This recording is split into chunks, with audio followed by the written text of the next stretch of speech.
Sometime after our mission in Tempeal, we bumped into the old merchant in Folca. Well, look who the cat dragged in. Thanks for handling things in Tempeal. You all deserve the best. Tempeal had been roughed up by Furikin's rampage, and all of the locals were busy repairing the damage.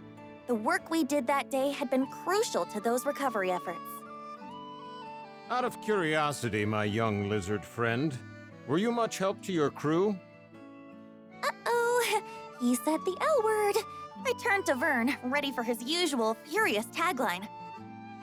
Thanks, Pops. You really helped me see the light. Huh. This was new. The old man threw an apple to Vern and they exchanged a nod. Then, without explaining this bizarre bond between them that just came out of the blue, he left. Does anyone else feel like the space-time continuum just broke? Io was staring dumbfounded at the small dragon, who was already happily munching away on a tart Granny Smith. Had he matured enough to ignore his most hated of hated insults? Seriously, this is just too much to believe. He called you a lizard and everything. Maybe the ship will be a little quieter from now on, huh? Hold it! I ain't no lizard! And don't you say that in front of the apple! What if it hears you? Maybe he'd get there in another adventure or two.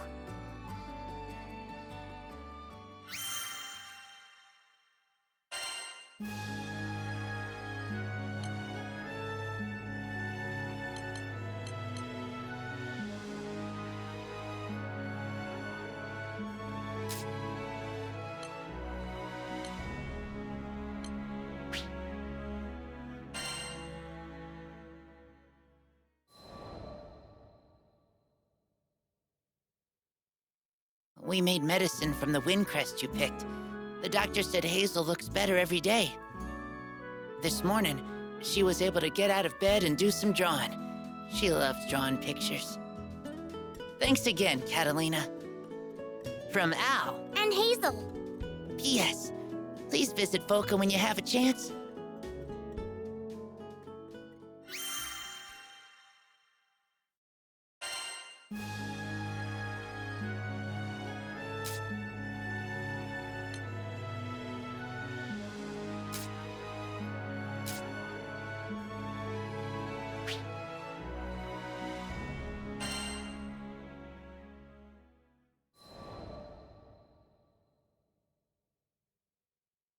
Piloting an airship ain't easy work, but whether it's plotting a windward course or conducting some routine maintenance, you can always count on experience and intuition. Ha! Just a little further! Finally, the Grand Cipher broke through the nebulous shadows and turbulent winds of the Grim Basin, and to greet us on the other end was our reward, the brilliant clear blue. It was a panoramic azure, dappled by silver-white clouds and gleaming from the light of a new day. Always an exhilarating sight to behold. Judging by the cries of celebration starting to spread across the deck, I took it my crewmates would agree. Damn, who'd have ever thought a young dreamer from Port Breeze would make it all the way out to these skies? The Grand Cipher and we'd gone through thick and thin together. It's a long story, but it all started on that fateful day I met the captain. I haven't looked back since. Right then, landing maintenance. Fuel stores, full. Engine, all clear. We were ready to disembark into the unknown. What awaited us in the Zega Grande Skydom? As uneasy as I was, I couldn't help but feel a teensy bit giddy with excitement.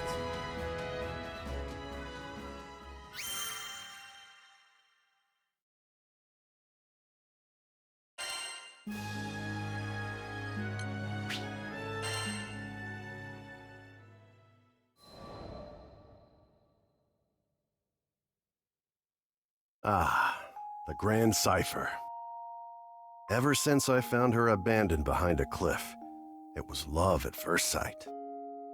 I was just a kid, but I had lofty dreams of repairing that ramshackle airship and taking her to the skies. Back then, I didn't know the difference between a porthole and port side. But I was determined. I dove into books bigger than my head, and I learned basic airship repair, helmsmanship, the whole kit and caboodle. After a ton of elbow grease, the day had come. The Grand Cypher was finally ready for a test flight. I still remember how my hands trembled as I grabbed the rudder. And wouldn't you know it, she actually lifted off the ground for me. Nothing quite like watching your first love take to the skies, is there? But before I could take it all in, my dreams came crashing down.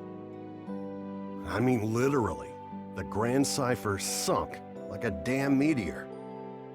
100 different things could have caused it, but that didn't matter. Years of work went kaput in the blink of an eye. Betrayed by the very skies I longed for, I was crushed. Looking back now, it sounds stupid, I know, but it really felt like I had nothing to live for. I put all my hopes into that hunk of scrap. Laugh if you want, but some pits are too deep to crawl out of, especially when you look up for freedom and all you see is the expansive crystal blue of your tormentor. Don't worry, my pity party wouldn't last for too much longer. You see, my dreams had crashed like a meteor.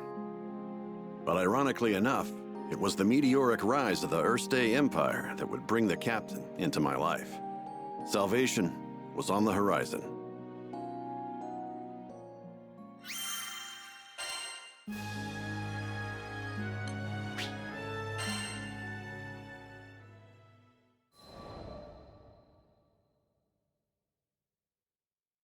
Just as I'd given up on flying, the Erste Empire had arrived in Port Breeze, and they were hell-bent on exploiting our local protector, the primal beast of wind, Tiamat. Their twisted machinations caused her to go on a rampage. Port Breeze was in peril. Fortunately, we had an ace up our sleeve, Lyria. Thing is, Lyria needed to get close to Tiamat, which meant we had to go up, and to go up, we needed to fly. Thought I'd already closed that chapter of my life when the skies betrayed me, but lives were on the line. Quick, get on the Grand Cypher! I don't know what got into me. She fell once before. Hell, I knew she might fall again. Nothing like a healthy fear of death to keep you grounded, eh? But the people of Port Breeze and my new crewmates had entrusted their fates to my piloting skills. My own fear was insignificant. All I needed to do was trust myself too. It's a damn shame it took me this long. But I'm back now, and ready to face the skies if you'll have me. As the Grand Cypher's engine purred to life, I knew I would no longer be encumbered by fear. I gripped the mast with pride as I set our course directly above to the rampaging Tiamat. Lyria quelled the primal beast, and catastrophe had been averted. Not to mention, I could finally dream again.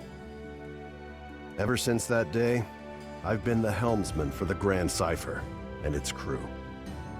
It's been one hell of a ride.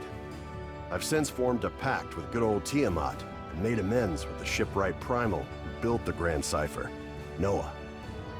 So, Zeka Grande Skydom might be uncharted territory, but my role remains the same. See our crew arrive safely, no matter the destination.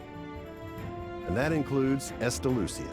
Some folks might call reaching the end of the skies an impossible dream, but I ain't too worried. With the Grand Cypher as our wings, anything's possible.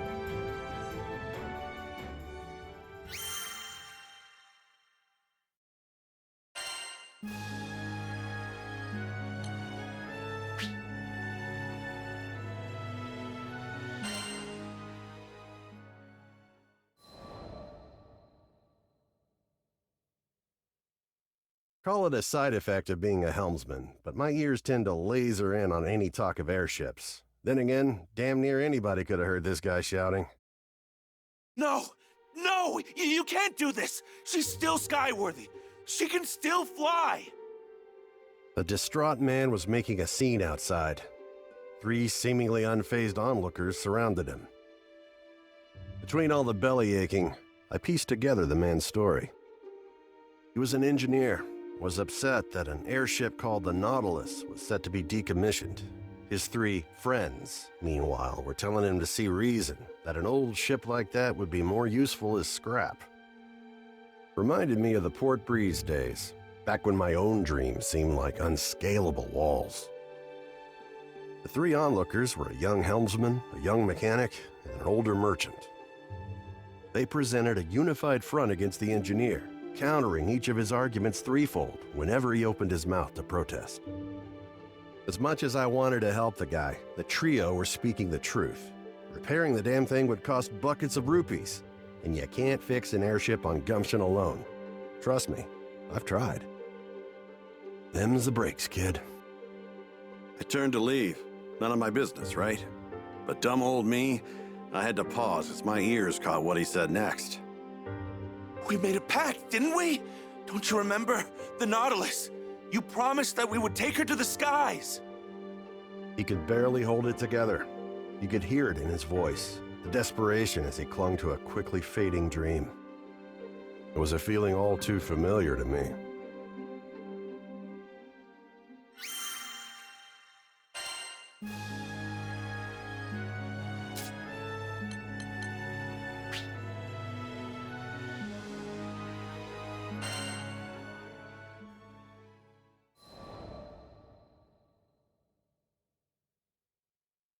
If I hadn't met Master Zaka on that fateful day, if he hadn't saved me, there's no way I'd be where I am now.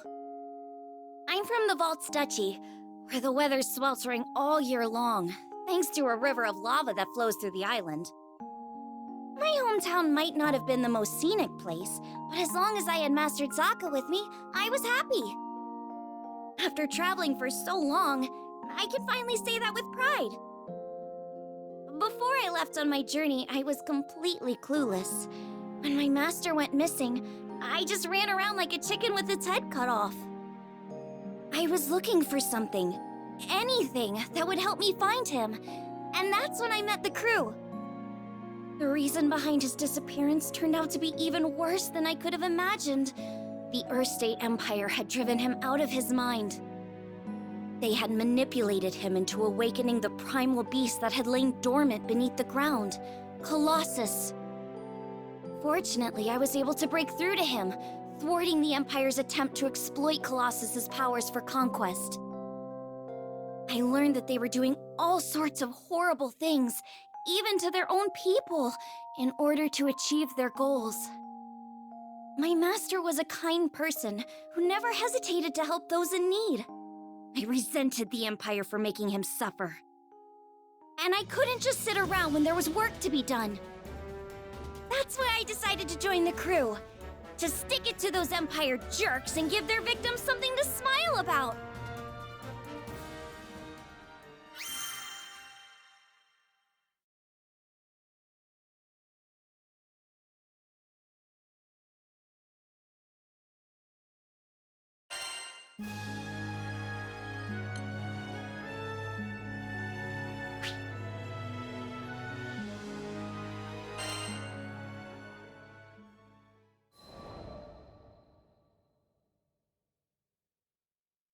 A few years before I met the crew, I lost my parents to an epidemic.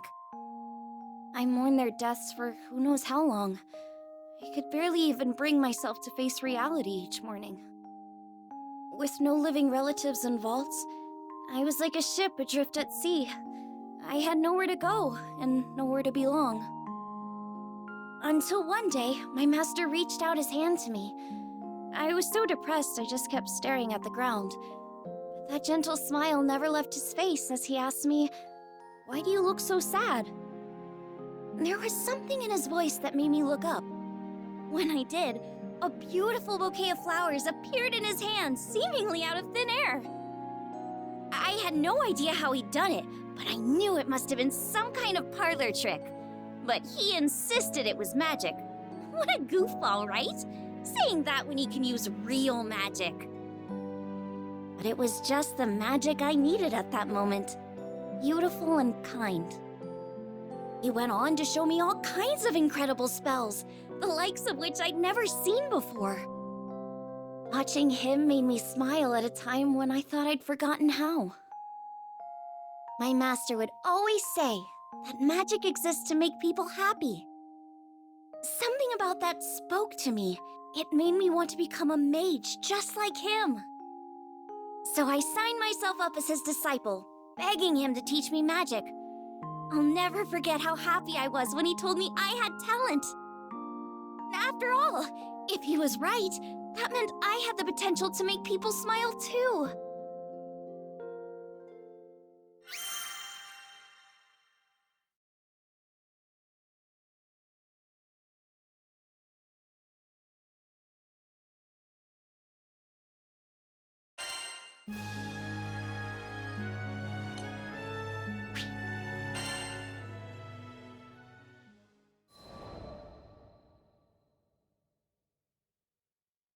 One day, shortly after I joined the crew, I suddenly lost the ability to use magic. No matter how many times I tried casting a spell, nothing happened. I had no clue what to do. The rest of the crew thought Master Zaka might have the answers I needed, so we set sail for Vaults. It'd been forever since I'd been back home. My master was thrilled to see how much I'd grown. I opened my mouth to ask him about my problem, but when I saw how happy he looked, I just couldn't bring myself to do it. I'd promised him that I'd come back as a great mage, but there I was, unable to cast even a single spell. The last thing I wanted was for him to be disappointed in me.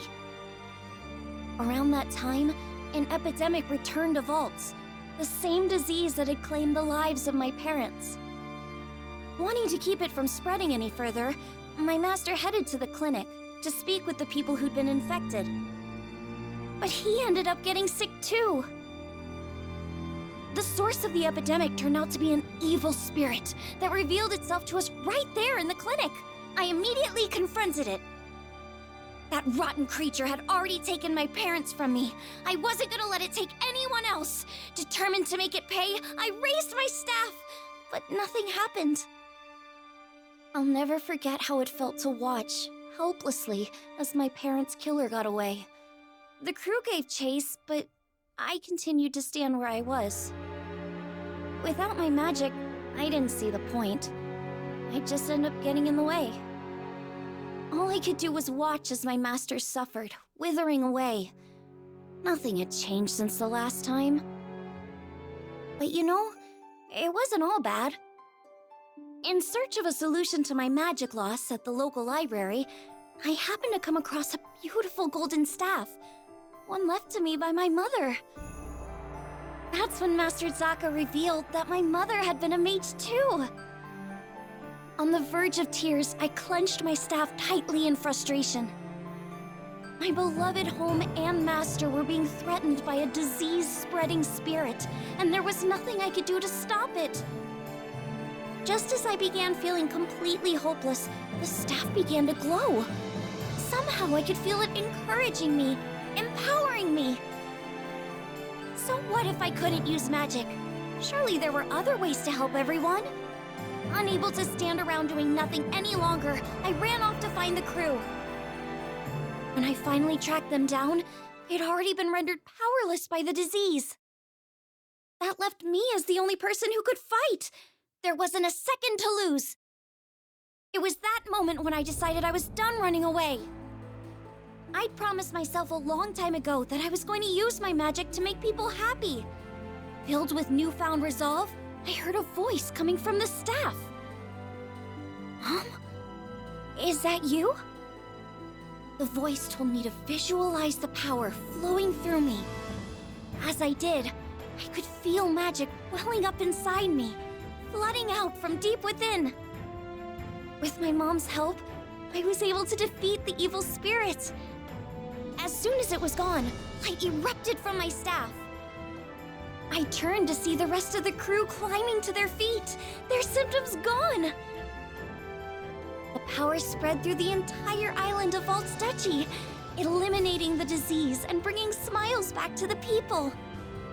Things were a little touch and go there for a while, but in the end, everyone pulled through, and I've been able to use my magic without any issue ever since. I just know it's because my mom is watching over me through my staff. Thanks to her, I can keep traveling with the crew, using the staff she left me to bring out more smiles along the way.